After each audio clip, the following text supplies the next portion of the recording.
চমকে গেল প্রেম। ঠোঁটের কোণের বক্র হাসি গায়েব হয়ে কপালে চিন্তার ভাঁজের ছাপ ফুটে উঠল। তা দেখে আবারও বাঁকা হাসল রিচার্ড।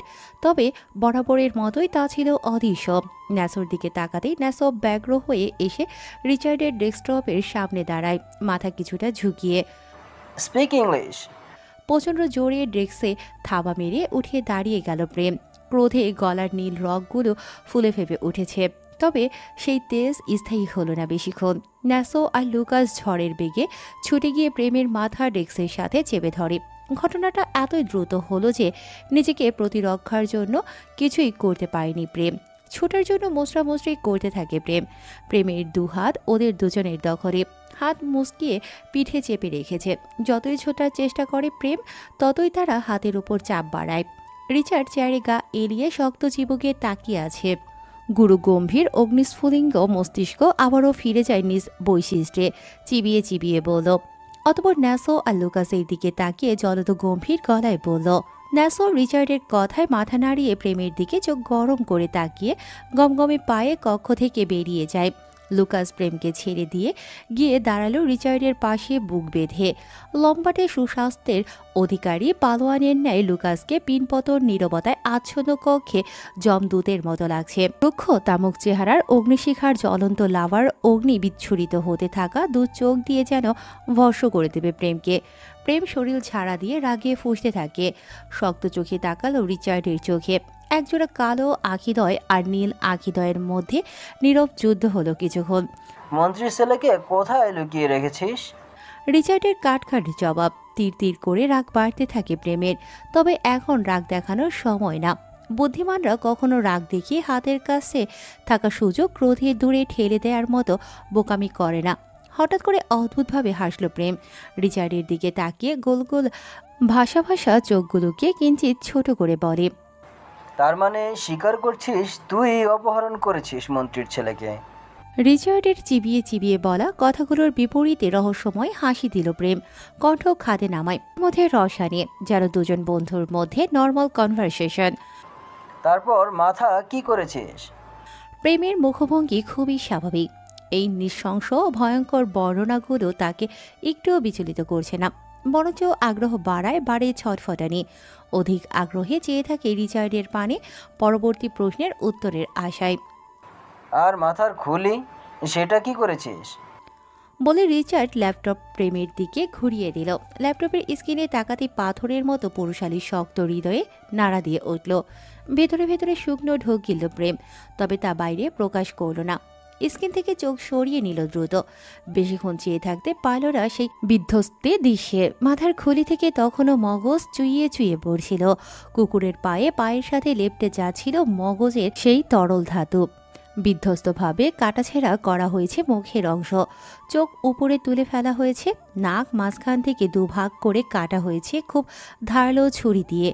ঠোঁটের অংশ যেন কেউ কোদাল দিয়ে কেটে নিয়েছে। মাংস খুলির ভিতর থেকে বেরিয়ে আসা তরল মগজগুলো খাঁচার ভিতর বন্দী হিংস্র কুকুরগুলো খেলার সাথে সাথে লম্বাটে জিভ দিয়ে চেটে চেটে খাচ্ছিল। প্রেম মুখভঙ্গির ছাপ পরিবর্তন করে শক্ত চোখে তাকালো রিচার্ডের দিকে। রিচার্ডের ঠোঁটের প্রতিটা বাঁকা হাসি কাটার মতো বিচ্ছে তার শরীরে। রুষ্ট গলায় বলল। কি প্রমাণ আছে যে এটা সুলতান কায়েসের খুলি? আবারও অতর্কিত আক্রমণে ভড়কে গেল প্রেম। রিচার্ডের বাক্য শেষ হবার সঙ্গে সঙ্গে লুকাস প্রেমের ওপর ঝাঁপিয়ে পড়ল। প্রেম রিচার্ডের সূক্ষ্ম বুদ্ধির কারিশমা দেখে অবাক হলো বটে। লুকাস প্রেমের শার্টের পকেটে থাকা বল পেন নিয়ে নিচে ফেলে দানবীয় পা দিয়ে পিষে দিল। পরপর তৎক্ষণাৎ প্রেমের মাথায় গান পয়েন্ট করল। তপ্ত শ্বাস ফেলল প্রেম। এক টুকরো প্রত্যাশার আশা গিয়ে দাঁড়ালো শূন্যের কোঠায়। রিচার্ড একদৃষ্টিতে তাকিয়ে থাকে প্রেমের থমথমে মুখের দিকে। মুখভঙ্গির কোনো ভাবান্তর নেই, চাহনি খুবই শান্ত।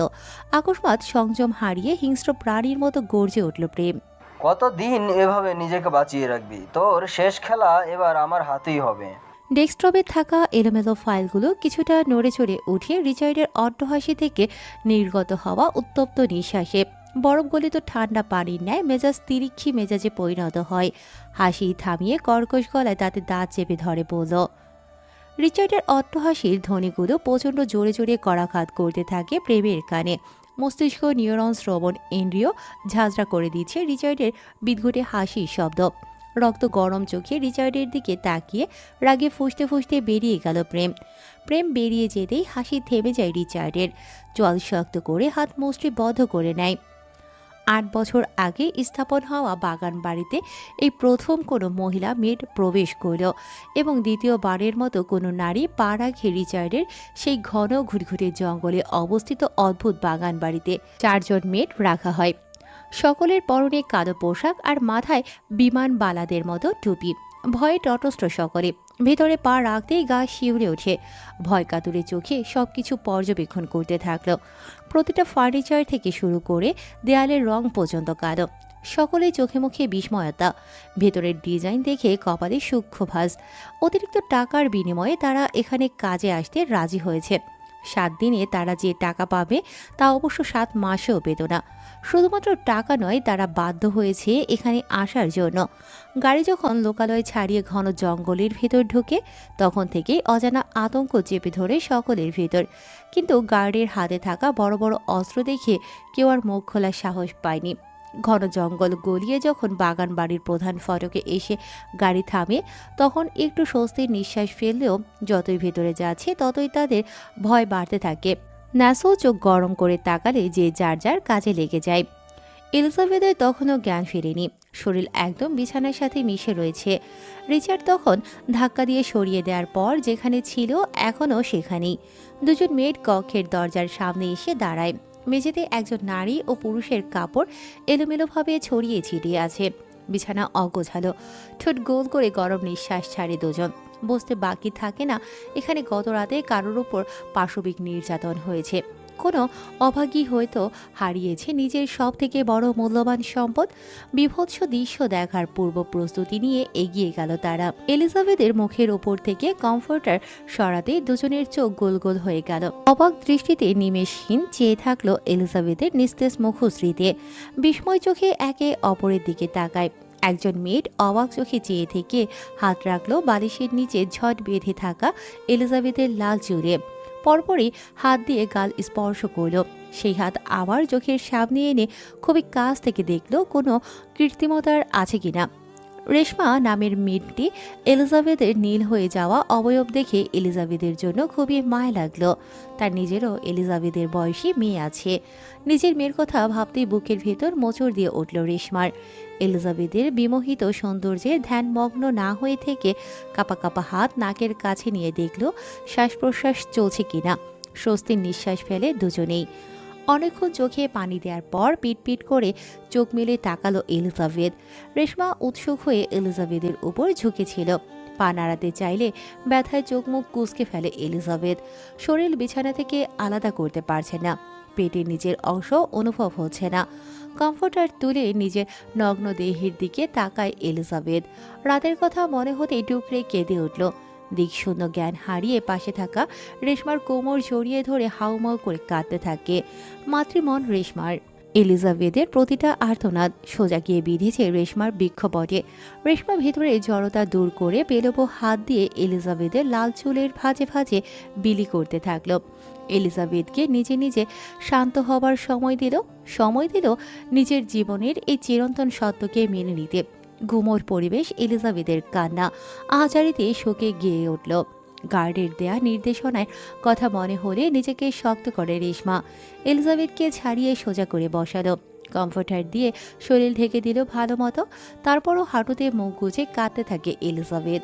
এরই মধ্যে 2 জন মেয়ের হাত ভর্তি শপিং ব্যাগ নিয়ে এসে রেখে যায়। শক্ত হয়ে দাঁড়ায় রেশমা। দুর্বোধ্য এলিজাবেথের দিকে তাকিয়ে বলল, ম্যাম উঠুন, আপনাকে ফ্রেশ করে দেই। হঠাৎ এলিজাবেথ রেশমার 2 হাত জাপটে ধরল। রেশমা ফিরে তাকালো এলিজাবেথের দিকে। দুটো খাতযুক্ত দৃষ্টি মিলে গেল। এলিজাবেথ নিভে যাওয়া নিস্তেজ স্বরে আকুতি মিনতি করতে থাকে রেশমার কাছে। প্লিজ আমাকে বাঁচান। জানোয়ারটা আমার সর্বস্ব লুটে নিয়েছে। আমাকে এখান থেকে বের হতে সাহায্য করুন। আমার শরীর জানোয়ারটা পারফিউমের স্মেল আসছে। আমাকে নরক যন্ত্রণা দিচ্ছে। আমি মরে যাব। আমাকে বাঁচান। আমরা অপারক ম্যাডাম, মাফ করবেন। আপনারা এইভাবে মুখ ফিরিয়ে নিবেন না আমার থেকে। জানোয়ারটা মেরে ফেলবে আমাকে। এইভাবে একটা মেয়ে হয়ে আরেকটা মেয়ের ধ্বংসের মুখে ঠেলে দিবেন না। থেমে ফোন আছে আপনাদের কাছে? ফোন করবো আমার চাচাকে। আমার চাচা এক্ষুনি এসে আমাকে নিয়ে যাবে। আমাদের কারোর কাছে ফোন নেই ম্যাডাম। ল্যান্ডলাইন কোথায় আছে আমাকে একটু বলুন প্লিজ, জলদি বলুন, শয়তানটা এসে পড়বে। এই বাসায় কোনো ফ্যান নেই ম্যাম। কার্নিভে অঝরে জল গড়িয়ে পড়তে থাকলো এলিজাবেথের। রাতের দৃশ্যগুলো বারবার ভেসে উঠছে চোখের সামনে। তীরের ফলার চেয়েও যন্ত্রণাদায়ক এলিজাবেথের কাছে। হঠাৎ করে এলিজাবেথ নিজের শরীরে আঘাত করতে থাকলো, চুল টেনে ছিঁড়তে থাকে নিজের। এলিজাবেথের পাগলামো আচরণে ঘাবড়ে যায় মেয়েরা। মনে পড়ে যায় ন্যাসর শক্ত গলায় বলে দেওয়া সতর্কবাণীগুলো। দুজনেই এগিয়ে গিয়ে শান্ত করার চেষ্টা করে এলিজাবেথকে। এলিজাবেথ কারোর বাধা মানে না, আঘাতপ্রাপ্ত জায়গাগুলোতে আঘাত করতে থাকে বারবার। থেতলে যাওয়া জায়গায় আবারও আঘাত লাগায়। এবার রক্তক্ষরণ হতে থাকে কিছু জায়গা থেকে। শুকনো ঢোক গেলে মেয়েরা শরীরে আর ছিটে ফোটাও শক্তি অবশিষ্ট থাকলো না এলিজাবেথের। আবার কান্নায় ভেঙে পড়ল।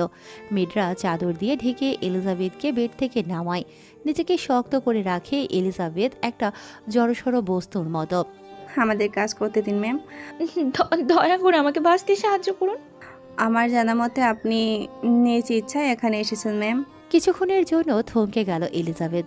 স্তব্ধ হয়ে তাকিয়ে থাকে ফ্লোরে। শ্রাবণের সকল মেঘগুলো এসে জমা হয় এলিজাবেথের চোখের কোণে। কালো মেঘে টইটুম্বুর হয়ে ঘোলাটে হয়ে আসলো এলিজাবেথের আখিদয়। সত্যি তো, সে তো নিজের ইচ্ছেতে এসেছে এখানে, নিজের হাতে নিজেকে বিসর্জন দিয়েছে। কার কাছে অভিযোগ দিবে সে, কোন মুখে?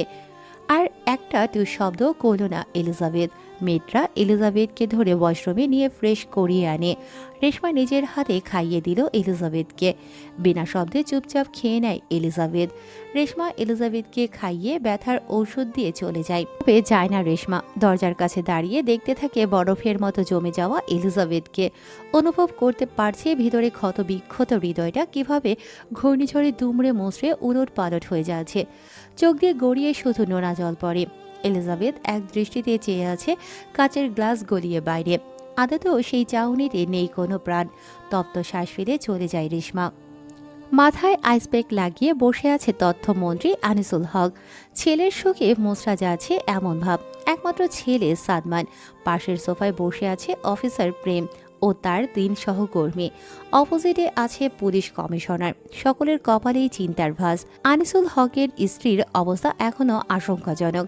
পুলিশ কমিশনার পুরো সোর্স কাজে লাগিয়ে দিলেও এখনও কোনো হদিশ পাওয়া যায়নি সাদমানের। এয়ারপোর্ট রোড সংযুক্ত সকল রাস্তার সিসিটিভি ফুটেজ চেক করেও সন্দেহজনক কিছুই পাওয়া যায়নি। এখনও পর্যন্ত আসেনি মুক্তিপণের জন্য কোনো কল, যা সকলকে খুব ভাবাচ্ছে। প্রেমের কাছে সবকিছু পানির মতো পরিষ্কার হলেও এই মুহূর্তে তার হাত বাঁধা। প্রমাণ ছাড়া তার সকল কথা ভিত্তিহীন আইনের কাছে। আইনের প্রধান শাখা অংশ হল প্রমাণ, সাক্ষী।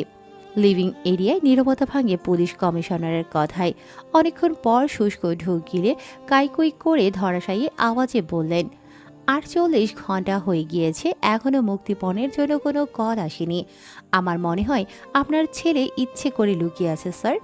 কমিশনের অদ্ভুত প্রশ্নবাণে মাথা থেকে আইসপ্যাক ছুঁড়ে ফেলে কর্কশ গলায় চেঁচিয়ে উঠল আনিসুল হক। কি যাতা বলছেন? আমার ছেলে লুকিয়ে থাকবে কেন? কিসের কমতি ওর? আমার এই অটল সম্পত্তির একমাত্র উত্তরাধিকারী সাদমান। ভুলে যাবেন না কার সামনে দাঁড়িয়ে কথা বলছেন। থেমে নিজেকে কিছুটা সংযত করল আনিসুল হক। কণ্ঠ খাদে নামালো। এবার একজন অসহায় পিতা ভাঙা কণ্ঠে আওড়ালো, আপনারা দয়া করে আমার ছেলেকে খুঁজে দিন। যত টাকা লাগে আমি দেব। আমার ছেলের কিছু হলে আমরা কেউ বাঁচবো না। এমনিতেই মেজাজ খুবই চটে ছিল প্রেমের সকালের ওই ঘটনার জন্য। এখন কমিশনের এমন বকা বকা কথা শুনে আরও বিরক্ত হচ্ছে প্রেম উঠে দাঁড়ালো চলে যাওয়ার অভিপ্রায়ে। তখনই হঠাৎ ল্যান্ডলাইনে কথা আসে। সকলে আবাদ হয়ে যায় তৎক্ষণাৎ। প্রেম আনিসুল হককে ইশারা করলো কল ধরার জন্য। সকলের সামনে স্পিকারে দিয়ে কল রিসিভ করলো আনিসুল হক। গলা কাঁপছে তার। হ্যালো। চমকে যায় সকলে এহেন আজব কণ্ঠস্বরে। প্রেম বুঝতে পারে ভয়েস চেঞ্জ করে কল করেছে রিচার্ড। চোয়াল শক্ত হয়ে আসে প্রেমের। বুকের ভেতর মোচড় দিয়ে ধরল আনিসুল হকের। খেই হারিয়ে তড়িঘড়ি করে বললেন, হ্যাঁ, আমার ছেলেকে চাই সুস্থভাবে।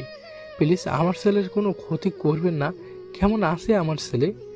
শুকনো ঢোক গেল আনিসুল হক। বলল, কিসের বিনিময়ে আমার ছেলেকে পাবো? প্রেম ধীরে ধীরে নিজের মেজাজ হারাতে থাকে। কিছু বলার জন্য উদ্যত হলে কমিশনার চোখ রাঙিয়ে থামিয়ে দিল প্রেমকে। দাঁতে দাঁত পিষতে থাকে প্রেম। আনিসুল হক কোনো কিছু না ভেবেই বলে দিল, কত টাকা? তথ্যমন্ত্রী আনিসুল হক যে খুব সৎ নিষ্ঠাপরায়ণ ব্যক্তি তেমনটা নয়। মন্ত্রিত্বের পাশাপাশি দুর্নীতিতে আষ্টে জড়িয়ে আছে। টাকার নেই কোনো কমতি। পাটের ব্যবসার আড়ালে রয়েছে মাদকের ব্যবসা। তবে যার জন্য টাকার পাহাড় গড়ে তোলা, সেই যদি না থাকে। এক কথায় রাজি হয়ে গেল আনিসুল হক। হ্যাঁ, আমি রাজি। ওপাশ থেকে শোনা যায় কারোর গলা ফাটিয়ে হাসির শব্দ। বিশ্রী হাসির শব্দে কান চেপে ধরল সকলে। প্রেম এবার আর ধরে রাখতে পারল না নিজেকে। সকালে রিচার্ডের খুনের ভয়ঙ্কর বর্ণনা শুনে মনে ভীতি ঢুকে গিয়েছিল। আনিসুল হকের কাছ থেকে মেরে টেলিফোন নিয়ে নেয়। কি প্রমাণ আছে সাদমান এখনো জীবিত আছে? সাথে সাথে সংযোগ বিচ্ছিন্ন হয়ে যায়। বুকের মধ্যে হাত চেপে ধরে সোফায় গা এলিয়ে দেয় আনিসুল হক। চোখের সামনে ঝাপসা হয়ে আসে সবকিছু। চশমার ফাঁক দিয়ে দুফোঁটা পানি গড়িয়ে পড়ে কার্নিশ বেয়ে। কমিশনার বারবার কাকে যেন কল করছে। সকল পুলিশরা কমিশনারের তিরিক্ষি মেজাজের কবলে পড়েছে দুদিন যাবৎ। প্রেমের সহযোগীরা ইতোমধ্যেই বেরিয়ে গিয়েছে নাম্বার ট্রেস করার জন্য। এক হাত কোমরে বেঁধে পায়চারি করতে থাকে প্রেম। এত চেষ্টা করেও কোনোভাবে হিসেব মেলাতে পারছে না। সকাল থেকে রিচার্ডের ব্যাপারে স্টাডি করে যা জানতে পেরেছে, রিচার্ড বাংলাদেশে উচ্চ মধ্যবিত্ত পরিবারের ছেলে ছিল। রিচার্ডের পরিবার সম্পর্কে কোনো তথ্যই জোগাড় করতে পারেনি প্রেম। তবে হঠাৎ করে একটা মধ্যবিত্ত পরিবারের ছেলে ইটালির গ্যাংস্টার হয়ে যাওয়ার পেছনের কাহিনী সকলের কাছে অজানা এখনো পর্যন্ত। 8 বছরে রিচার্ড 8 বার দেশে এসেছে, তাও শুধু দুদিনের জন্য। আনিসুল হকের হিস্ট্রিও চেক করেছে প্রেম। আনিসুল হকের সাথে কোনো পূর্ব শত্রুতা নেই রিচার্ডের। সবকিছু কেমন ধোঁয়াশা লাগছে প্রেমের কাছে। সাদমানের অপহরণের পেছনে মূল উদ্দেশ্য কি? রিচার্ড যে শুধুমাত্র টাকার জন্য তথ্যমন্ত্রীর ছেলেকে টার্গেট করেছে তা মানতে নারাজ প্রেম। রিচার্ডের নিজেরই অঢেল সম্পত্তি। মুক্তিপণের টাকা রিচার্ডের কালো ব্যবসার একদিনের ইনকাম। ভাবনার মাঝেই হঠাৎ গাড়ির হর্ন শোনা যায়। সকলে তির্যক বেগে সদর দরজার দিকে তাকালো। দেখা যায় বড় একটা ট্রাক। বাইরে থেকে সিকিউরিটি গার্ড দৌড়ে ভেতরে আসে। স্যার, কিডন্যাপার কিছু পাঠিয়েছে। আনিসুল হক দাঁড়াতে গিয়েও আবার সোফায় বসে পড়ে। ভয়ে তার ভেতর শুকিয়ে গিয়েছে। কমিশনার গিয়ে আনিসুল হককে ধরে ধরে নিয়ে যায়। প্রেম সবার আগে ছুটে গেল। এরই মধ্যে ট্রাক ড্রাইভার গায়েব হয়ে গিয়েছে। পুরো ট্রাক খুঁজে কিছুই পাওয়া যায় না গাড়ির কোনো কাগজপত্র। গাড়ির নেম প্লেটটিও নকল। ক্রোধে ট্রাকে ঘুষে বসালো প্রেম।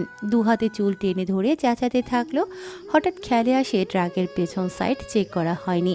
প্রেম এক লাফে ট্রাকে উঠে ডিকি খুলে দিল। সঙ্গে সঙ্গে বিশ্রী গন্ধে সকলে নাক চেপে ধরে।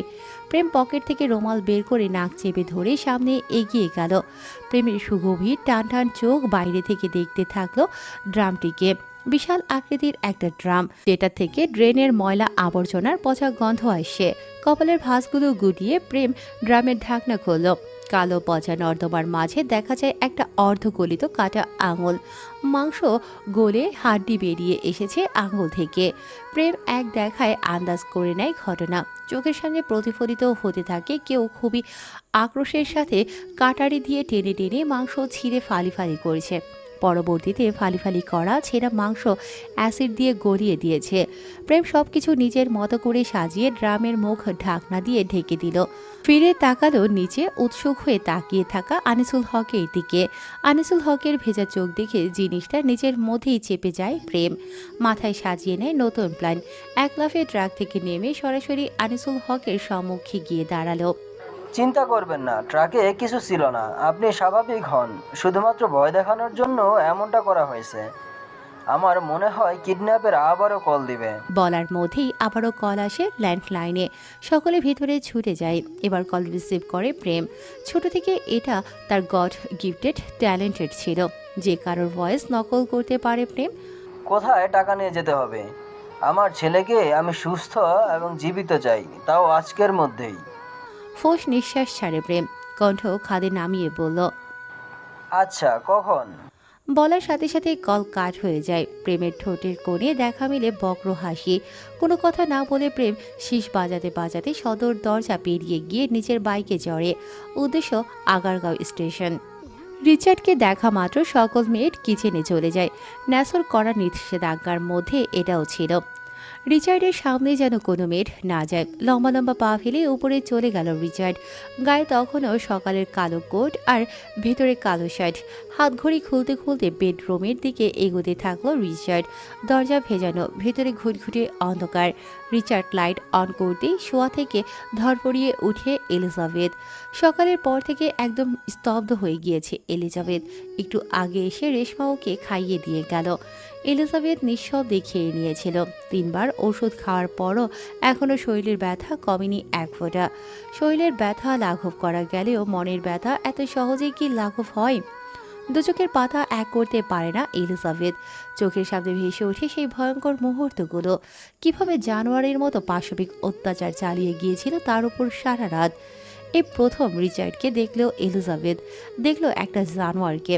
চোখ ধাঁধানো সৌন্দর্যের অধিকারী মানুষ যে এতটা নৃশংস হতে পারে তা হয়তো এই ভদ্র সমাজে অজানা। মানুষটার চরিত্রের সাথে চেহারার কোনো সাদৃশ্য খুঁজে পেল না এলিজাবেথ। রুক্ষ পুরুষালী তামুক চেহারার অন্তরালে লুকিয়ে আছে এক নরপিচাস। ঘৃণায় চোখ ফিরিয়ে নেয় এলিজাবেথ, যদিও ভয়ে জুবুথুবু করে কাঁপছিল গরণ। রিচার্ডের সুগভীর নিকষ নীল চোখ গভীরভাবে পরখ করছিল এলিজাবেথকে। শরীর নেতিয়ে পড়লেও সৌন্দর্য এক ফুটেও কমেনি এই মেয়ের। অপূর্ব সৌন্দর্যে ধাঁধানো এই মেয়ের রূপ, লুকাসের ভাষায় যা আগুন সুন্দরী। রিচার্ড তাকালো এলিজাবেথের এলোমেলো হয়ে থাকা লাল চুলগুলোর দিকে, যা যত্নের অভাব উস্কো খুস্কো হয়ে আছে। ঘোর লাগা দৃষ্টিতে চেয়ে থাকে রিচার্ড। হঠাৎ একটানে গলা থেকে টাই খুলে কাউচে ছুঁড়ে মারে। ধীরে ধীরে ওয়েস্ট কোটের বাটন খুলতে খুলতে এক পা করে বেডের দিকে অগ্রসর হতে থাকে। বক্ষ পিঞ্জরের মাঝে অবস্থানরত দুর্বার হৃদযন্ত্র অদৃশ্যমান তেজস্বী আশের সঙ্গে যেন দৌড় প্রতিযোগিতায় নেমেছে। ভূমিকম্পের ন্যায় সম্পূর্ণ শরীর থরথর করে কাঁপতে থাকে এলিজাবেথের। এসির লো টেম্পারেচারেও ঘাম ছুটে যায় এলিজাবেথের। রিচার্ডের পায়ের প্রতিটি স্বতঃস্ফূর্ত কদমে বিস্ফোরিত নয়ন জোড়ায় ভাসছে গত রাতের লোমহর্ষক দৃশ্যগুলো। কানের মাঝে বাড়ি খেতে থাকে নিজের প্রতিটা আর্তনাদ। আতঙ্কের শীতল ঘামে শরীরে চাপানো পাকিস্তানি থ্রি-পিসের কামিজ গায়ের সাথে আষ্ট্রেপৃষ্ঠে লেপ্টে যায়। হাত পা অসাড় হতে থাকে এলিজাবেথের। রিচার্ড খুব কাছে চলে আসে এলিজাবেথের। বিছানায় হাঁটু গেড়ে এলিজাবেথের উপর ঝুঁকে পেলবো হাতে ওর কপালের পাশের চুলগুলো কানের লতির ফোকরে গুজে দিল। রিচার্ডের গরম নিঃশ্বাস আশ্রে পড়ছে এলিজাবেথের ওপর। গা শিউরে উঠল এলিজাবেথের। রিচার্ডের শরীর থেকে আসা পারফিউমের ডার্ক স্মেল যা এখনও এলিজাবেথের শরীরের সাথে লেপ্টে আছে, তা আরও দৃঢ় হয় কাছে আসায়। 6 বার শাওয়ার নিয়েও শরীর থেকে একেবারে মুছে দিতে পারেনি নরপিচাসের শরীরের ঘ্রাণ। আকস্মিক এলিজাবেথের ধরাশায়ী কাণ্ডে পায়ের রক্ত মাথায় উঠে যায় রিচার্ডের। ড্রাগনের ট্যাটু খচিতেও শক্ত হাতে চেপে ধরে এলিজাবেথের কণ্ঠনালী। অথচ কপাল থেকে যে গড়িয়ে রক্ত ঝরছে সেদিকে কোনো ভ্রুক্ষেপ নেই। অগ্নি বিচ্ছুরিত হওয়া চোখে তাকিয়ে আছে এলিজাবেথের দিকে। নিঃশ্বাস থমকে গেল এলিজাবেথের। পড়ে গেল হাত থেকে ফুলদানিটা। গলা থেকে নির্গত কর্কশ গোঙানির শব্দে দুর্বল গলায় উচ্চারণ করল এলিজাবেথ, জানোয়ার, নরপিশাচ, ছেড়ে দে আমাকে। হাতে আরও চাপ প্রয়োগ করল রিচার্ড। শ্বাস আটকে চোখের কার্নিশ পেয়ে জল গড়িয়ে পড়তে থাকে এলিজাবেথের। রিচার্ড হিংস্র প্রাণীর মতো গড়িয়ে উঠল, কর্কশ গলায় চেঁচালো, খুনি। এলিজাবেথের গলা ছেড়ে দিল রিচার্ড। গলায় ধরে খুক খুক করে কাশতে থাকলো এলিজাবেথ। রিচার্ডের কপালের মধ্যে ভাগ বিভক্ত হয়ে ভাজে ভাজে। ছোট ছোট চোখ করে তাকায় এলিজাবেথের দিকে। ঘাড় বাঁকিয়ে শুকনো গলায় বলল, আমি তোর থেকে মুক্তি চাই জানোয়ার। আমি অনেকটা দূরে চলে যাব। আমার মম ড্যাডির কাছে চলে যাব। আমি অনেক দূরে। এই অভিশপ্ত স্বার্থপর মানুষদের মধ্যে থাকতে চাই না আমি। হাঁটুতে মাথা গুঁজে আহাজারি করতে থাকে এলিজাবেথ। এলিজাবেথের মুখ থেকে তুই তুকারি শুনে রিচার্ডের থমকে যাওয়া মস্তিষ্কটা ফিরে গেল তার চিরাচরিত পৈশাসিক আত্মায়। হ্যাসকার টানে বেডে ছুঁড়ে ফেলল এলিজাবেথকে। ঠোঁটের কোণে ফুটে উঠেছে পৈশাসিক হাসি। কোনো কথা ছাড়াই ঝাঁপিয়ে পড়ল এলিজাবেথের ওপর। মুহূর্তেই নিজের মাঝে নিয়ে নিল এলিজাবেথকে। ফলাতে থাকে নিজের শক্তি। মাঝে শুধু উচ্চারণ করল গুড গুড কিছু শব্দ। টাকার বৃষ্টি হচ্ছে শুনেছেন কখনো? দূর নীলে ঘেরা আকাশ চিরে বৃষ্টির মতো অঝরে টাকা ঝরছে, আর সেগুলো মানুষ দু হাত ভরে কুড়াবে যেন বর্ষার মৌসুমে আম কুড়াচ্ছে বালতি নিয়ে। ব্যাপারটা কিছুটা ঠাকুমার ঝুলির মতো না? হ্যাঁ, সেই অবাস্তব ঘটনাই বাস্তব রূপে ধরা দিয়েছে করাল বস্তির মানুষদের কাছে। এপ্রিলের ভ্যাবসা গরমে শুকিয়ে কাঠ হয়ে যাওয়া হৃদয় ছেয়ে যায় শীতলতায়। অভাবের কারণে দুবেলা পেট ভরে খেতে না পারা মানুষগুলোর হাতে এখন নতুন নতুন হাজার টাকার নোটে হাত ভর্তি হয়ে আছে। করাল বস্তি ঢাকার সবচেয়ে বড় বস্তি হিসেবে পরিচিত। এই বস্তিতে অন্তত লাখখানেক লোকের বসবাস, যাদের অনেকেই নদী ভাঙনের শিকার হয়ে এখানে আশ্রয় নিয়েছেন। শিরশিরে অনুভূতিতে ভিজে গেল সকলের চোখ। ঠোঁটের কোণে স্পষ্ট প্রশান্তিময় হাসি। সকলের ঠোঁট গহ্বরে ফাঁক গলে ছুটে চলল প্রাপ্তির হাসি, যেই হাসি মিশে গেল আকাশে বাতাসে। সকলে দুহাত তুলে দোয়া করছে সেই অজ্ঞাত মানবের জন্য, যে ফেরেশতার মতো এসে দুর্দিনে তাদের পাশে দাঁড়িয়েছে। আজ করাল বস্তিতে ঈদের চাঁদ নয়, যেন স্বয়ং চাঁদই নেমে এসেছিল। সকালবেলা 10:30টার দিকে হঠাৎ একটি হেলিকপ্টার বস্তির আকাশে বারবার চক্কর দিতে থাকে। নিচু দিয়ে ওড়ার কারণে বস্তিবাসীর মনে সন্দেহ আর আতঙ্ক জাগে। অনেকে স্থানীয় থানায় খবর দেয়, বাকিরা দল বেঁধে হেলিকপ্টারের গতিবিধি পর্যবেক্ষণ করতে থাকে। হঠাৎই হেলিকপ্টার থেকে টাকার বৃষ্টি নামতে শুরু করে। সোনালি আলোয় ঝলমল করা টাকার নোটগুলো মাটিতে পড়তেই সকলে হতবাক। কিছুক্ষণেই মাটির স্তর ঢাকা পড়ে ঝকঝকে টাকায়। বিস্ময়ে কুকড়িয়ে থাকা বস্তিবাসীরা কিছুক্ষণ পরেই সেই টাকাগুলো লুফে নেয়। কেউ হাসে, কেউ কাঁদে, কেউ একজন এই বস্তির জন্য এমন অকল্পনীয় উপহার দিল যা সবাইকে আবেগে ভাসিয়ে দিল। সৃষ্টিকর্তার কাছে সেই অজ্ঞাত দাতার জন্য সকলে দুহাত তুলে দোয়া করে। করাল বস্তির এই বিস্ময়কর ঘটনা মুহূর্তেই ছড়িয়ে পড়ে সারা দেশে, আর সেই নাম না জানা মানুষটা হয়ে ওঠে সকলের চোখে এক নায়ক। প্রতিটা অনলাইন প্ল্যাটফর্ম, নিউজে, পেপারে শুধু এখন এই নিউজটাই চলছে। বন্দুক থেকে বের হওয়া বুলেটের থেকেও তির্যক বেগে ছড়িয়ে যাচ্ছে নিউজ ক্লিপ। কয়েক সেকেন্ডের কিছু ক্লিপও ভাইরাল হয়েছে, কিন্তু তা থেকেও তেমন সন্দেহভাজন কিছুই পাওয়া যায়নি। উপর থেকে স্মোকিং গ্যাস মারার কারণে হেলিকপ্টার শনাক্ত করা যায়নি। শুধু দেখা গিয়েছে কিভাবে উপর থেকে টাকা পড়ছিল ভুবনে। ডেস্কের উপরে থাকা পেপার ব্যাগটি টিভিতে ছুঁড়ে মারে প্রেম। মুহূর্তেই খণ্ড খণ্ড ডিসপ্লের টুকরোগুলো মেঝে দিয়ে ছড়িয়ে ছিড়িয়ে পড়ে। সকল অফিসাররা ভয়ে তটস্থ হয়ে যায় শুকনো ঢুক গিলে। ভাব সকলকে ইশারা দেয় কেবিন থেকে বেরিয়ে যাওয়ার জন্য। প্রেম রাগে ফুঁসতে থাকে, নিজের চুল দুহাতে টেনে ধরে চেঁচাতে থাকে উন্মাদের মতো। একটুর জন্য ধরতে পারলাম না। উফ, এত বড় ব্লান্ডার কিভাবে করলাম আমি? প্রেমের গলার পাশ দিয়ে সরু ঘামের স্রোত বইছে। কপালে নীলচে রগগুলো ফুলে ফেপে উঠেছে। মাহাব কিছুটা সাহস সঞ্চয় করে এগিয়ে যায়। প্রেমের অগ্নিস্ফুলিঙ্গের মতো জল করে অগ্নি জ্বলতে থাকা চোখ থেকে দৃষ্টি সরিয়ে নত দৃষ্টি নিবিষ্ট করে নিচু গলায় বলল, স্যার, কিডন্যাপার নিশ্চয়ই আবার কল করবে। আমাদের ধৈর্য ধরা দরকার। ট্রেনিংয়ে আমাদের এটাই শেখানো হয়েছে। চিবুক শক্ত করে মাহাবের দিকে তাকালো প্রেম। বুক শুকিয়ে এলো মাহাবের, স্মিত স্বরে বলে, সরি স্যার। জিপ বের করো। কোথায় যাবেন স্যার? খেলা শেষ গুটি চালা এখনো বাকি যে। রহস্যজনকভাবে সেকেন্ডেই প্রেমের চেহারার লেবাস পরিবর্তন হয়ে যায় মুহূর্তেই। মাহাবের কাছে অদ্ভুত লাগলেও ভেতরের কথা ভেতরেই চেপে রেখে বেরিয়ে গেল প্রেম। উষ্ট্রপুটে বাঁকা হাসি ঝুলিয়ে একা একাই হাসতে লাগলো। কিডন্যাপের কথা অনুযায়ী আনিসুল হক শেওড়াপাড়া স্টেশনের 6 নম্বর প্ল্যাটফর্মে একটা আর্মির ব্যাগ ক্যাশ 50 লক্ষ টাকা রেখে আসেন, কিন্তু সেই ব্যাপারে আগে থেকে পুলিশ অবগত ছিল।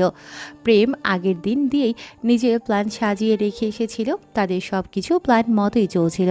পুলিশ এবং সিআইডি সংমিশ্রণে টিম তৈরি করা হয়। তারা কিডন্যাপারকে ধরার জন্য নিজেদের মতো প্ল্যান সাজায়। ছদ্মবেশে পুরো স্টেশনে বিছিয়ে যায় পুলিশরা।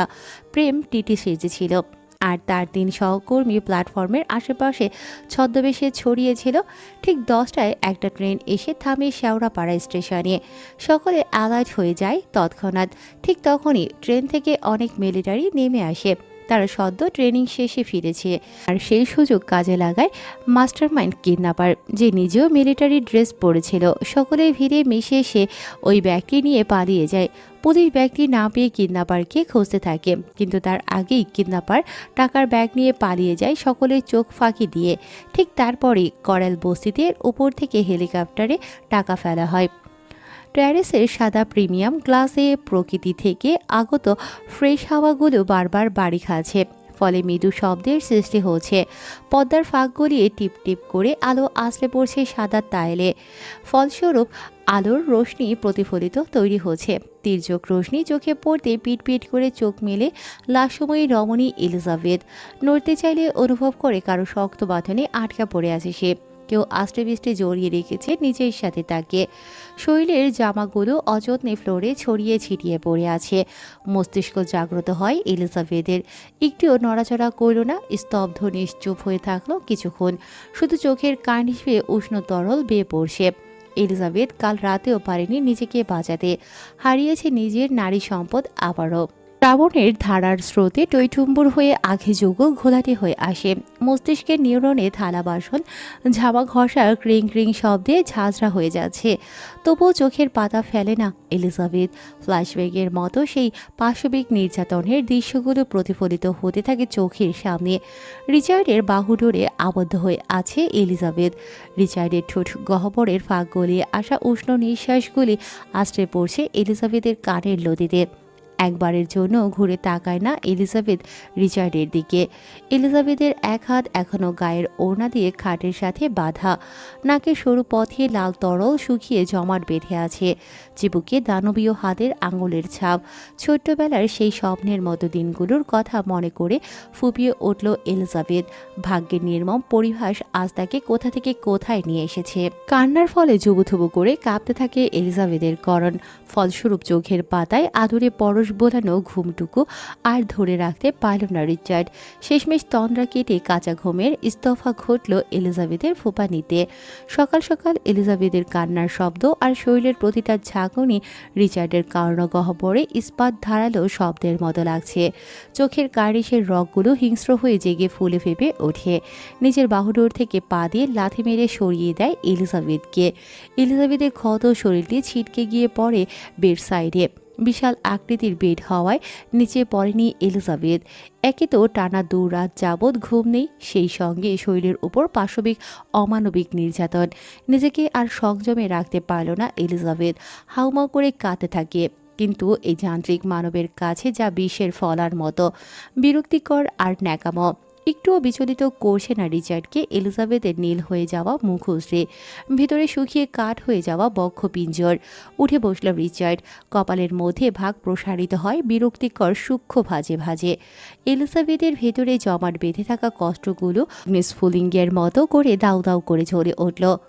মেরে ফেলুন না আমাকে, মেরে ফেলুন। এবার দিলে দিলে শেষ করাচ্ছে কি, মেরে ফেলুন আমাকে। আপনার মতো জানোয়ারের সংস্পর্শ থেকে প্রত্যেকটা মুহূর্তে কলঙ্কিত হচ্ছি আমি। এমএ বাঁচতে চাই না আমি। এর থেকে মৃত্যু শ্রেয় আমার জন্য।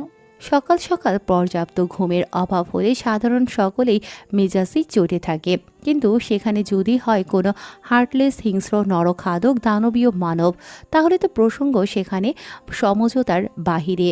রিচার্ডের মেজাজ তীর তীর করে বেড়ে গিয়ে ঠেকল মস্তকের উপরিভাগের পাতলা চামড়ার তালুতে। থমকে যাওয়া মস্তিষ্কটা ফিরে গেল তার চিরাচরিত পৈশাসিক আড্ডায়।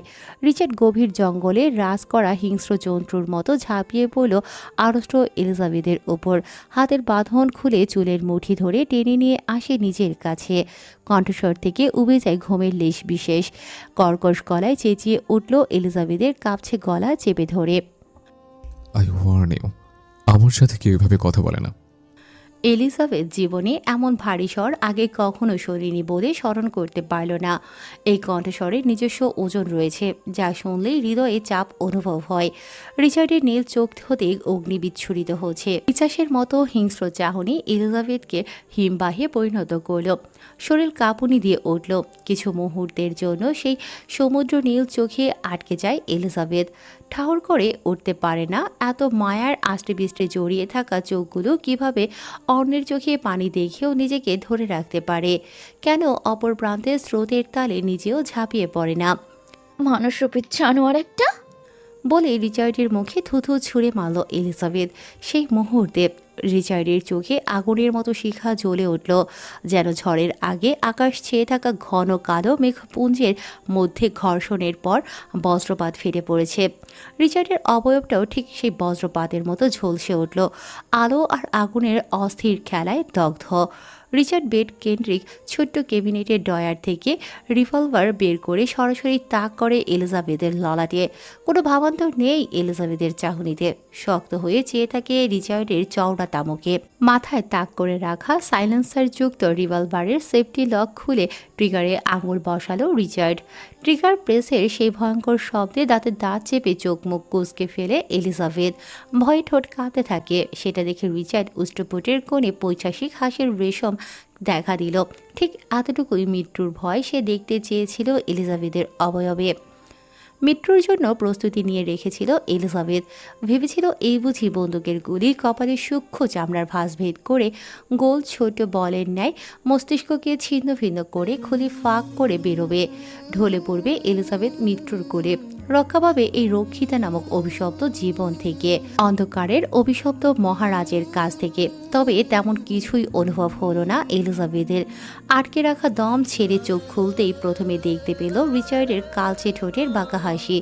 আবারও চোখ ভিজে এলো এলিজাবেথের জীবনের এই অবিচ্ছেদ্য পরিণতি মেনে নিয়ে।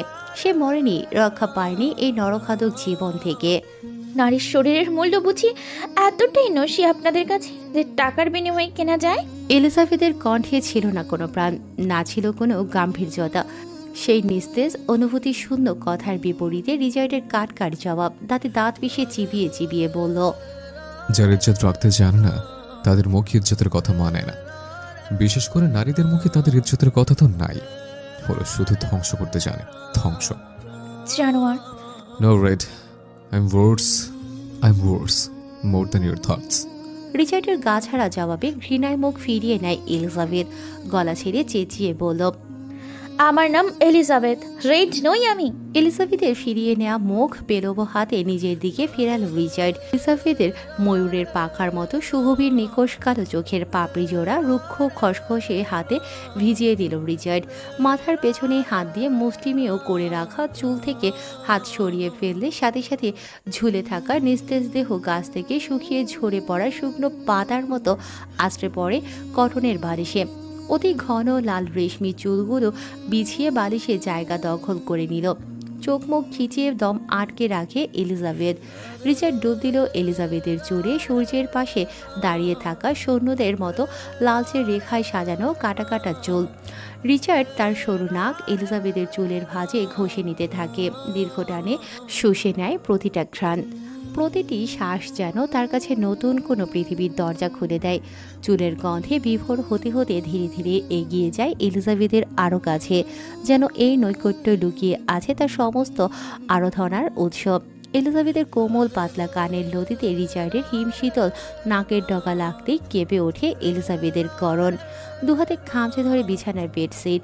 অভিশপ্ত আরেকটি প্রহরের সূচনা ভেবে বুক শুকিয়ে এলো। রিচার্ড এলিজাবেথের নাকের কাছে মুখ নিয়ে পুরুষালী গুরুগম্ভীর হাস্কি ভয়েসে বলে গেল, I couldn't be bothered to spare a thought or a glance for that. You will remain red forever from now on. Got it? দ্বিতীয়বারের মতো একটা নোংরা বস্তুর মতো এলিজাবেথকে নিজের থেকে ধাক্কা দিয়ে সরিয়ে কোমরে তাওয়াল পেঁচিয়ে ওয়াশরুমে চলে যায় রিচার্ড। বালিশে মুখ গুজিয়ে আবারও ফুপিয়ে উঠল এলিজাবেথ। শান্তি নিকেতনে এলিজাবেথ নেই আজ 3 দিন। এই 3 দিন ঘর থেকে বের হয়নি ইকবাল সাহেব। তবে তাতেও কোনো অনুশোচনার দেখা মেলেনি সবিতা বেগমের মাঝে। দিব্যি আছে, বরঞ্চ মনে মনে খুবই খুশি হয়েছে। তবে এখন সংসারের কাজের চাপ পুরোটাই এসে পড়েছে তার উপর। গত 8 বছরে রান্নাঘরে খুব কমই দেখা গিয়েছে সবিতা বেগমকে। রান্না, ঘর মোছা, থালা বাসন মাজা থেকে শুরু করে সকল কাজ এলিজাবেথকে দিয়েই করাতেন। এখন এলিজাবেথ না থাকায় সকল কিছু নিজেকেই করতে হচ্ছে। ফলস্বরূপ মেজাজ সারাক্ষণ খিটখিটে হয়ে থাকে। স্বামী যে 3 দিন যাবৎ খাচ্ছে না তাতেও কোনো মাথা ব্যথা দেখায় যায়নি মহিলার মধ্যে। তবে দুপুরে রান্না করতে গিয়ে যখন দেখলো লবণ শেষ হয়ে গিয়েছে, তখনই খিটখিটে মেজাজ তিরিক্ষি মেজাজে পরিণত হয়। খুন্তি হাতে রাগে গিজগিজ করতে করতে রান্নাঘর থেকে বের হয়। ইকবাল সাহেব তখনও খবরের কাগজ ঘেটে ঘুটে রিচার্ডের ব্যাপারে তথ্য খুঁজছিলেন। গত 3 দিন ধরে এটাই করে যাচ্ছে ভদ্রলোক। রিচার্ডের ব্যাপারে কোনো এমন কিছুই জানে না ভদ্রলোক যে সেটার রেশ ধরে রিচার্ডের কাছে যেতে পারবে। তাই কোনো উপায়ন্তর না পেয়ে পুরনো সকল জোগাড় করে ঘাটতে থাকে। এত বড় গ্যাংস্টার, নিশ্চয়ই কোনো না কোনো খবর পাওয়া যাবে সেই আশাতে। তখনই রোমে আসে সবিতা বেগম। এসেই ছো মেরে হাত থেকে খবরের কাগজ নিয়ে যায়। নিজে খাবে না তো খাবে না, এখন কি আমাদেরও না খাইয়ে মারবে? ইকবাল সাহেব বরাবরই খুব নরম মনের মানুষ। সেই সুযোগই কাজে লাগিয়েছিল ইকবাল সাহেবের বাবা ইসমাইল। জোর করে নিজের থেকেও বয়সে বড় সবিতা বেগমের সাথে বিয়ে দেয় শুধুমাত্র বন্ধুর কাছে দেওয়া কথা রাখার জন্য। বাবার দেওয়া কথা ইকবাল সাহেবও ফেলতে পারেনি। তাই তো 25 বছর ধরে সবিতা বেগমের মতো একজন ছোট মস্তিষ্কের মানুষের সাথে সংসার করছে। স্ত্রীর দিকে চোখ গরম করে তাকালেন ইকবাল সাহেব। কাগজটা দাও সবিতা। দেয় না সবিতা বেগম, উল্টে আরো জোরে চেঁচালো। পরের মেয়ের চিন্তার শোকে মরে যাচ্ছ। নিজের ছেলে যে কালকে থেকে বাড়ি ফিরছে না, সেটা কি একবারও খোঁজ নিয়ে দেখেছো? টান দিয়ে পেপারটি নিয়ে নেয় ইকবাল সাহেব। তার ছেলের হাসি দিয়ে বলল, কোথায় আর থাকবে তোমার গুণধর ছেলে? গিয়ে দেখো, মদ খেয়ে রাস্তায় ঘুমিয়ে আছে।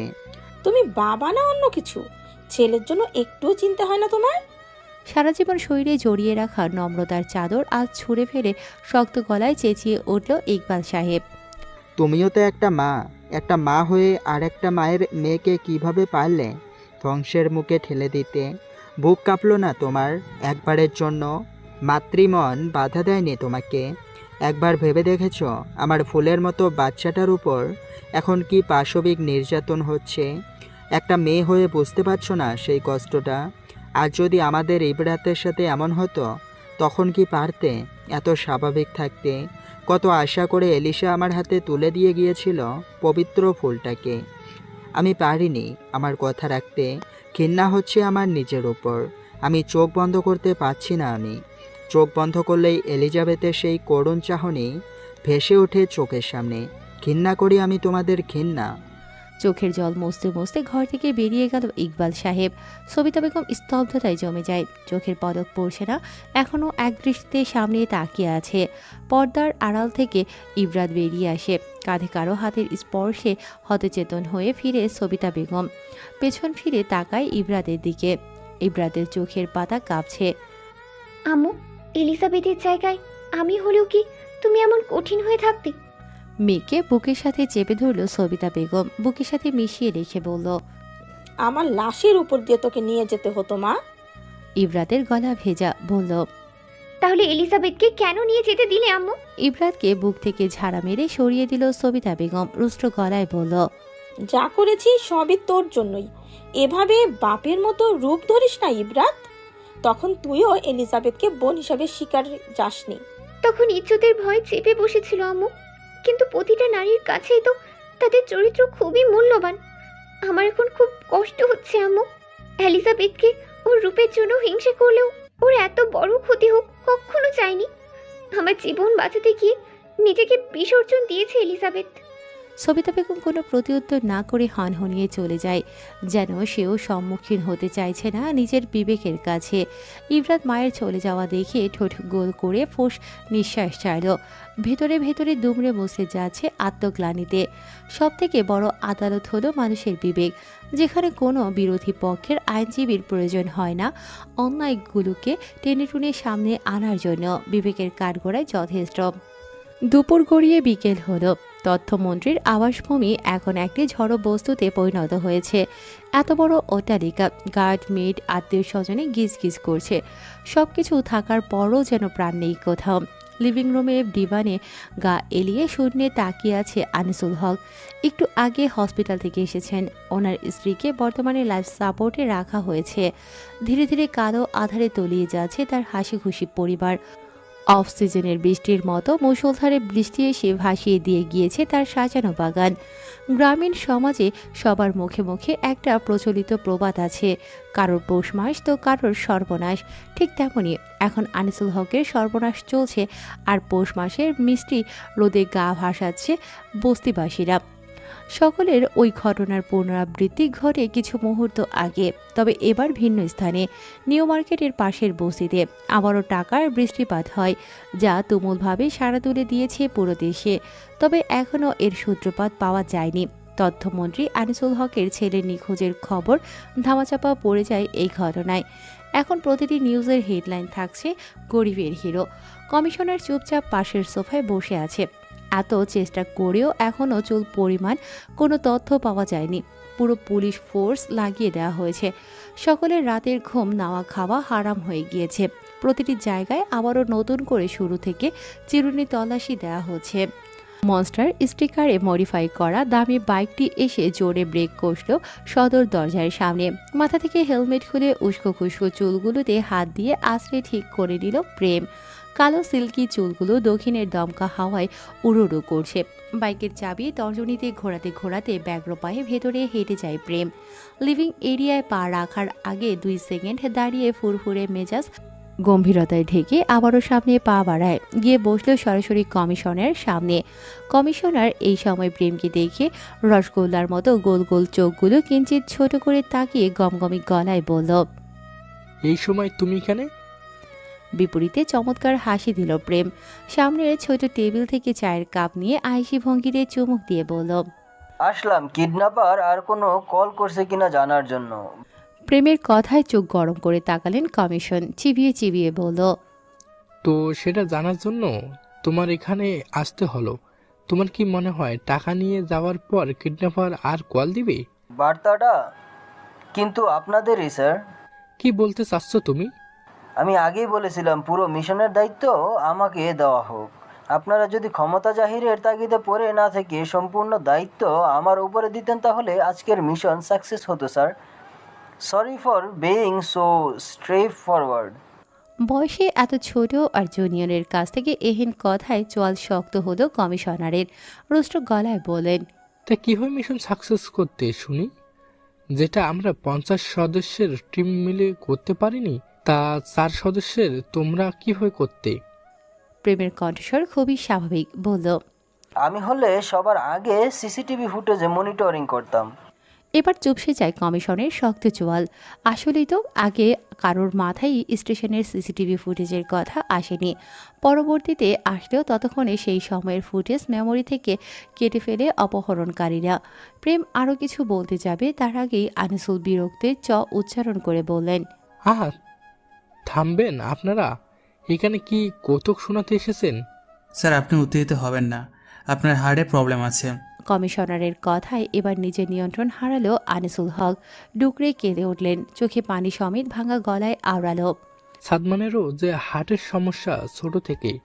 আমার সাদমান অন্ধকারে ভয় পায়, প্যানিক অ্যাটাক হয়। আল্লাহ জানে কেমন আছে আমার ছেলে। প্রেম খুবই মনোযোগ দিয়ে শুনছিল আনিসুল হকের কথা। ভদ্রলোকের চোখের পানিতে মূল্যায়ন না করে বরঞ্চ ওনার বলা প্রতিটি কথার সাথে নিজের ভাবনার যোগসূত্রের সাথে মেলাতে থাকে প্রেম। হঠাৎ করে আনিসুল হকের মুঠো ফোনে একটি মেসেজ আসে। সঙ্গে সঙ্গে মেসেজটি চেক করল আনিসুল হক। মেসেজটি দেখা মাত্র মুখের রং পরিবর্তন হয়ে যায় আনিসুল হকের রহস্যজনকভাবে। তিনি পরপর 3 বার শুকনো ঢুক গিলল। পরক্ষণেই সাথে সাথে ফোন পাঞ্জাবির পকেটে ঢুকিয়ে রাখে যেন কিছুই হয়নি। তার দিকে উৎসুক হয়ে তাকিয়ে থাকা প্রেম আর কমিশনারের দিকে তাকিয়ে ফেক হাম তুলে গমগমে গলায় বলল, আপনারা এখন আসতে পারেন, আমি একটু ঘুমাবো, বিশ্রামের প্রয়োজন আমার। এতক্ষণে ছেলের জন্য শোকে কাতর হয়ে থাকা মানুষটার হঠাৎ এমন গা ছাড়া ভঙ্গিতে তড়িঘড়ি করে দাঁড়িয়ে যাওয়া দেখে কিছুটা আশ্চর্য হলো বটে কমিশনার।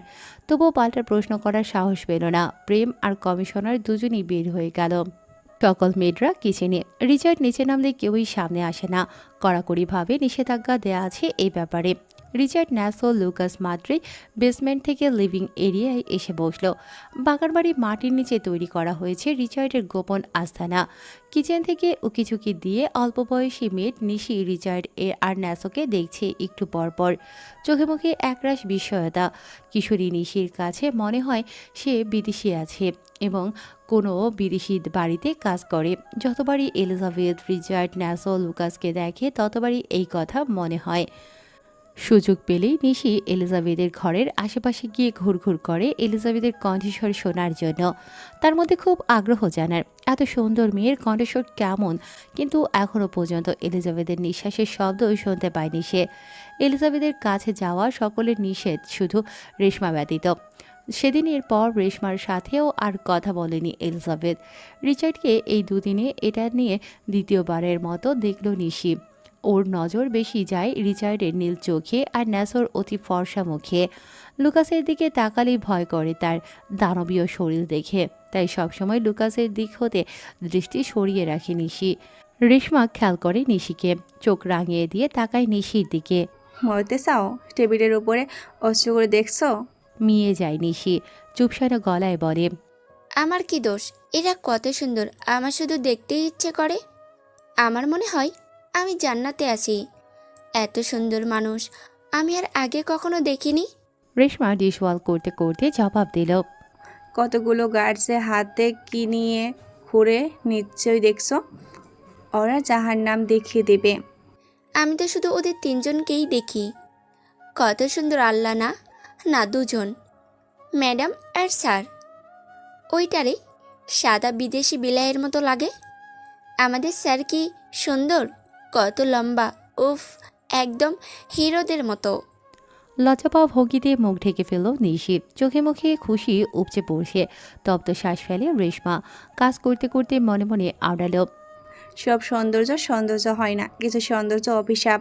যেমন আগুনের শিখা, যা একদিকে আলো দেয়, অন্যদিকে সব কিছু পুড়িয়ে ছাই করে। সৌন্দর্যের মুখোশের আড়ালে কখনো লুকিয়ে থাকে বিষাক্ত বিষাদ, যা শুয়েই জীবন হয়ে ওঠে অন্ধকারের গভীর অতল।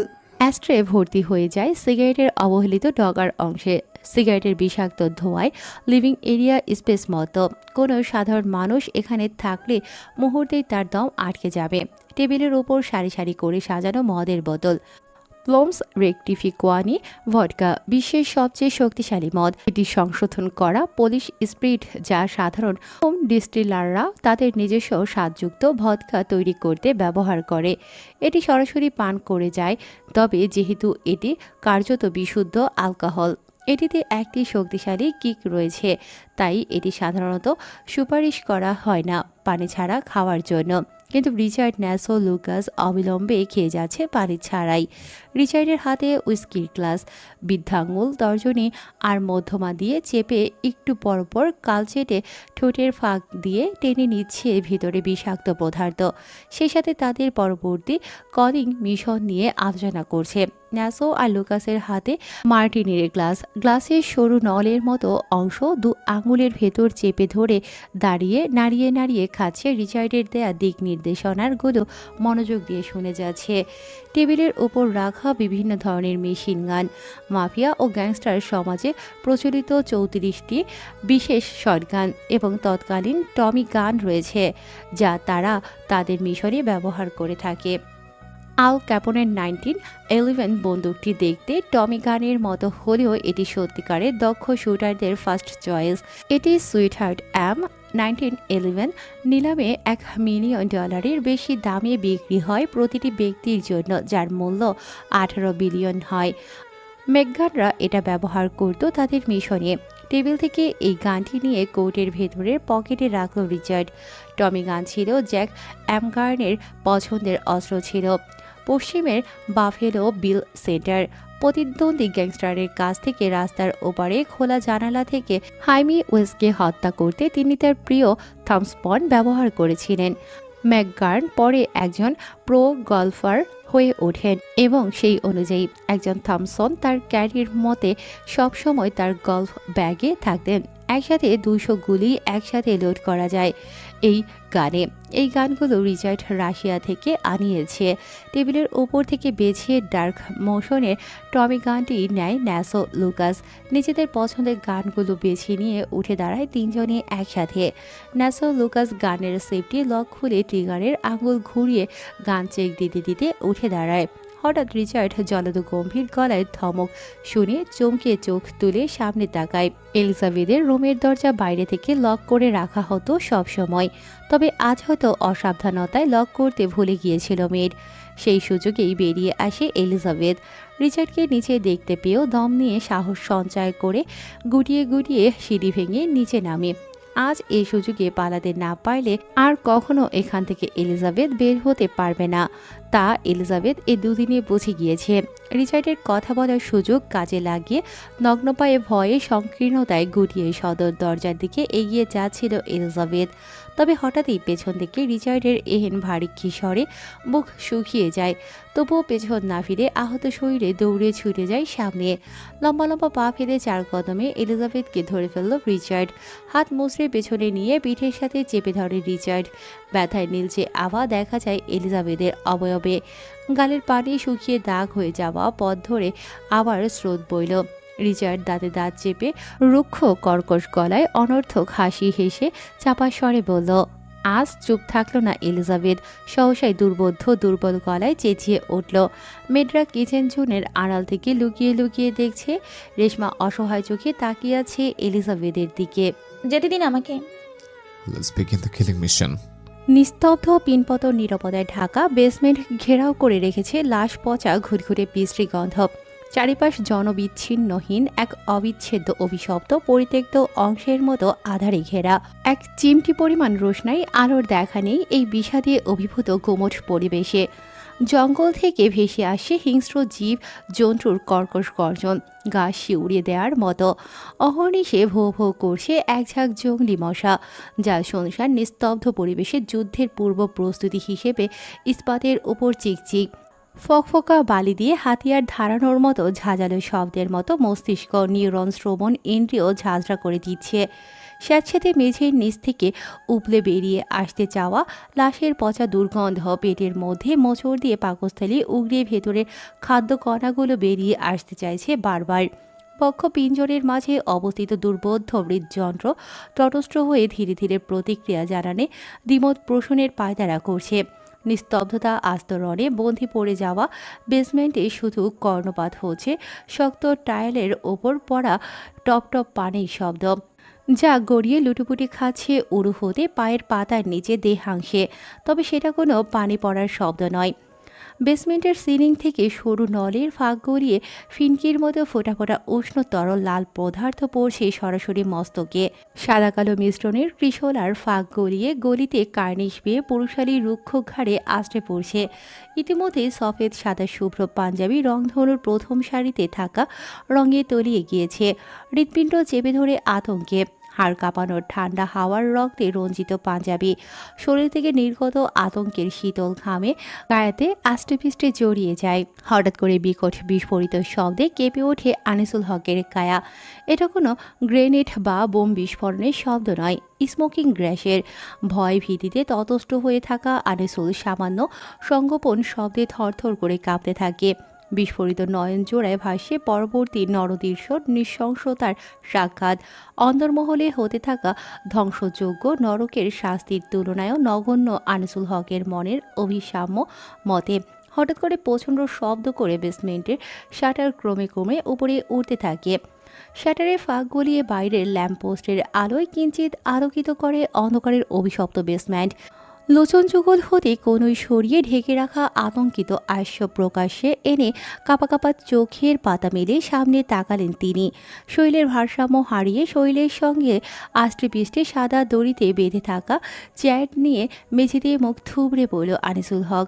শরীর অধিক হারে কাঁপতে থাকে সামনের বিভৎস দৃশ্য চাক্ষুষ অবলোকন হওয়ায়। উন্মুক্ত ফটকের সামনে স্মোকিং ঘেঁষের ধোয়ার ন্যায় ছাই রঙের বাষ্প গলিয়ে ব্যগ্র পায়ে 3 দানবীয় মানবের অশলীলী রূপ। পায়া থেকে মস্তক পর্যন্ত সম্পূর্ণ কালোতে আবৃত। প্রান্তভাগের মাথায় ঝুলিয়ে রাখা কালো হোমওয়ার্ক টুপির জন্য আকৃতি অস্পষ্ট। ক্লান্ত পায়ে হাঁটার ফলে উড়ু হতে পায়ের মধ্যভাগ অংশ পর্যন্ত থাকা ওভারকোটের রেল লিডিং প্রান্ত হাঁটুতে বারবার বাড়ি খেয়ে ঘর্ষণের সৃষ্টি হচ্ছে।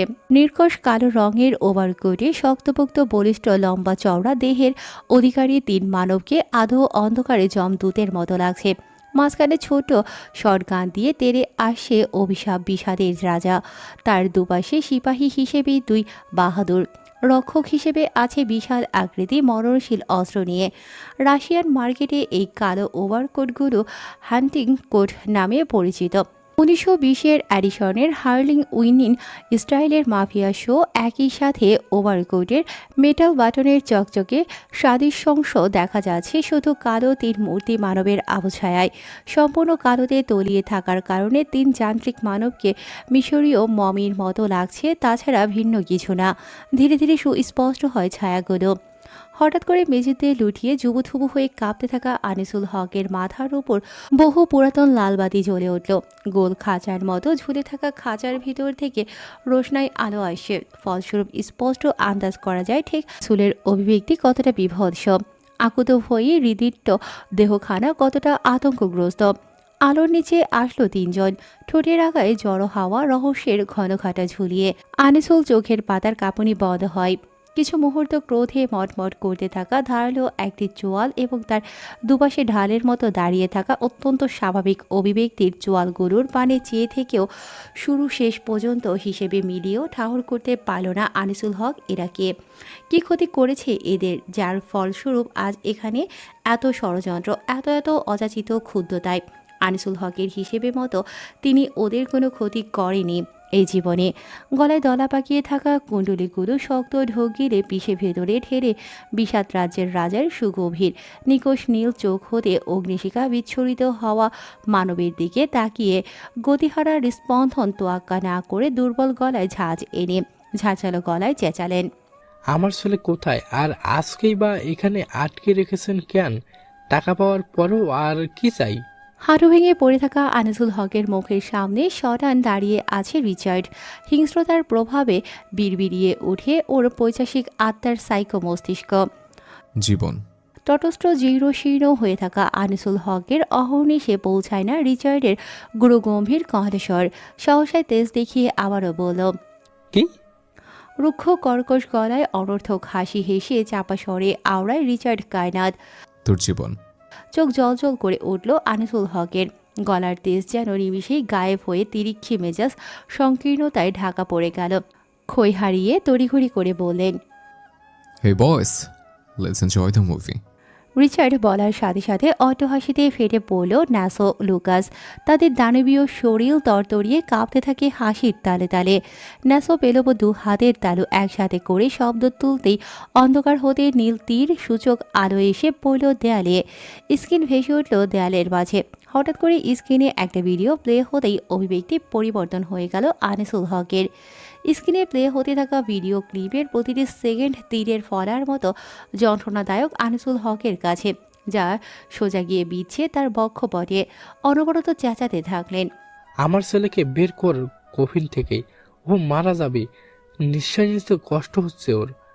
সাদমানের আঙুলের কাটা অংশ লক্ষ্য না করেই কফিনের মধ্যে দেখা মাত্র অস্থির হয়ে উঠল আনিসুল হক। আধার থেকে আসা নীল তীর সূচক আলোক রোশনি আবার আধারেই বিলীন হয়ে যায়। অঝরে চেঁচাতে থাকলেন আনিসুল হক। প্রাণপ্রিয় ছেলের এই করুণ দশা কোনোভাবেই মেনে নিতে পারছেন না। কোনো পিতার পক্ষে সম্ভব না মেনে নেওয়া। আমার ছেলেকে ছেড়ে দাও, তোমাদের যা লাগবে তাই দেব আমি, সব নিয়ে যাও, শুধু আমার ছেলেকে কিছু করো না।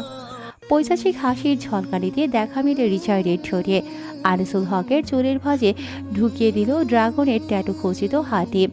ব্যথায় কুকিয়ে উঠে আনিসুল হক। চুলের গোড়া থেকে আলগা হয়ে আসে, তাও ছাড়ে না রিচার্ড। আনিসুল হকের গোগানির সাথে শোনা যায় রিচার্ডের শক্ত চিবুকে দাঁতে দাঁত পিষার কর্কশ শব্দ। চুল শক্ত করে টেনে ধরে আনিসুল হকের মাথা কিছুটা উপরে তুলল রিচার্ড। হাত শক্ত মুষ্টিবদ্ধ করে রাখার ফলে হাতের গৌরবর্ণে শিরা উপশিরাগুলো স্পষ্ট দৃশ্যমান হয়ে ওঠে। সমুদ্র নীল চোখ দুটোতে ঘনীভূত হচ্ছে আগ্নেয়গিরির অগ্নিপাত। রুষ্ট গলায় বলল, শুধু 14 বছর আগে করা বাবার স্টেটমেন্ট দিলেই হবে? তোর ছেলে সুস্থভাবে বাড়ি চলে যাবে। 14 বছর আগের ঘটনার কথা মনে হতেই হৃৎপিণ্ডে ভয়ঙ্কর রকমের চাপ অনুভূত হয় আনিসুল হকের। বিস্ময়ে হতভম্ব হয়ে অবিশ্বাস্য চোখে তাকায় রিচার্ডের তামুক চেহারায়। আনিসুল হকের বিষণ্ণ দৃষ্টিতে তৃপ্তি পায় রিচার্ড। ক্রোধে মটমট করছে ধারালো চোয়াল চিবিয়ে চিবিয়ে বলল, you have just one option. ভাবার জন্য 5 সেকেন্ড সময় দিলাম। কথা শেষ করে বৃদ্ধা আঙ্গুল থেকে শুরু করে ক্রমে ক্রমে মুষ্টিমেয় আঙ্গুল তুলে কাউন্ট করতে থাকলো রিচার্ড। 3 সেকেন্ডও সময় নেয়নি আনিসুল হক, রাজি হয়ে যায়। ছেলের থেকে বড় তার কাছে কিছুই নয়। যে ছেলের জন্য এত বড় পাপের স্রোতে ডুব দিয়েছিল, সেই ছেলেকে হারাতে চান না, আর এতে নিজের ধ্বংস হলে হোক। আনিসুল হক খুব ভালো করেই বুঝতে পারছে এই ধ্বংসযোগ্য পাপাচারে নিবিষ্ট এক অন্তহীন মরীচিকায় আটকা পড়ে গিয়েছেন তিনি। এই মরীচিকার অতলে তলিয়ে গিয়ে হলেও ছেলের জীবন নিশ্চিত করার জন্য রাজি হয়ে গেল আনিসুল হক। পুনরাবৃত্তি হলো 14 বছর আগে ঘটে যাওয়া এক লোমহর্ষক ঘটনা। আমি রাজি।